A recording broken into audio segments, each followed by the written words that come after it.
atomic spectral emission lines of hydrogen atom are incident on the zinc surface। देखो zinc जो होता है ना, जिंक ये आपका हार्ड मेटल में आता है बेटा।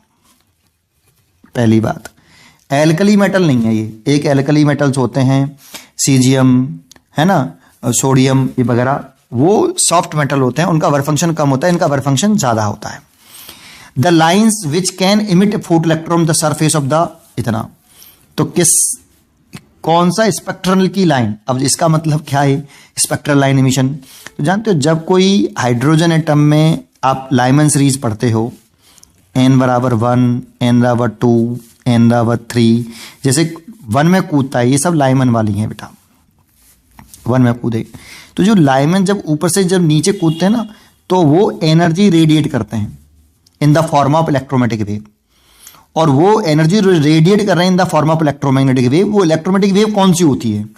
वो होती है अल्ट्रावायलेट लाइमन में, और वही अल्ट्रावायलेट रेडिएशन इसमें डाला जा रहा है। जब कोई लाइमन सीरीज में कोई इलेक्ट्रॉन हायर एनर्जी लेवल से लोअर एनर्जी जंप करता है, तो एनर्जी रेडिएट करता है in the form of electromagnetic wave, और वो इलेक्ट्रोमैग्नेटिक वेव लाइमन सीरीज में अल्ट्रावायलेट होती है, और इस अल्ट्रावायलेट रेडिएशन को इस मेटल सरफेस पर इंसिडेंट कर रहे हैं। तो बताओ इलेक्ट्रॉन निकलेगा क्या? नहीं, तो इलेक्ट्रॉन निकलता है बेटा। आपने पढ़ा हुआ जो एक्सपेरिमेंट था ना आपका लेनार्ड मिल्टन का एक्सपेरिमेंट, उसमें आपकी अल्ट्रावायलेट रेडिएशन ही ली गई थी, है ना, तो इलेक्ट्रॉन निकलता है बेटा। अल्ट्रावायलेट रेडिएशन की जो फ्रीक्वेंसी होती है वो हाई होती है एज कंपेयर टू, भी बताता हूं।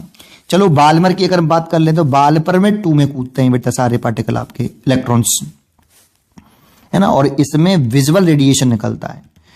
अब विजुअल की फ्रीक्वेंसी ज्यादा कि अल्ट्रावायलेट की? तो अल्ट्रावायलेट की फ्रीक्वेंसी ज्यादा होती है। आपने पढ़ा हो गामा रेज,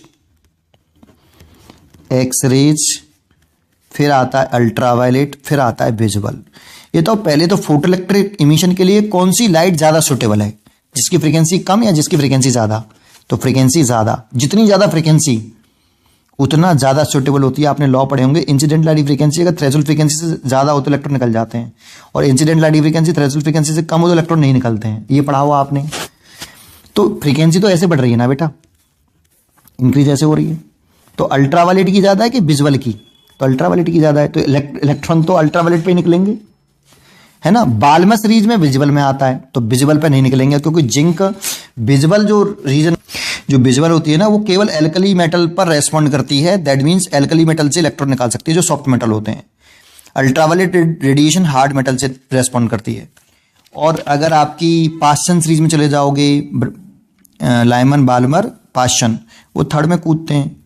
ये तो इंफ्रारेड रेडिएशन निकालता है, उसकी तो फ्रीक्वेंसी और कम हो गई। इंफ्रारेड इससे भी आगे आता है, उसकी फ्रीक्वेंसी और कम हो गई, तो इलेक्ट्रॉन को निकाल ही नहीं सकता। इसीलिए इसका जो बेस्ट चॉइस है वो सी है, 10th का सी।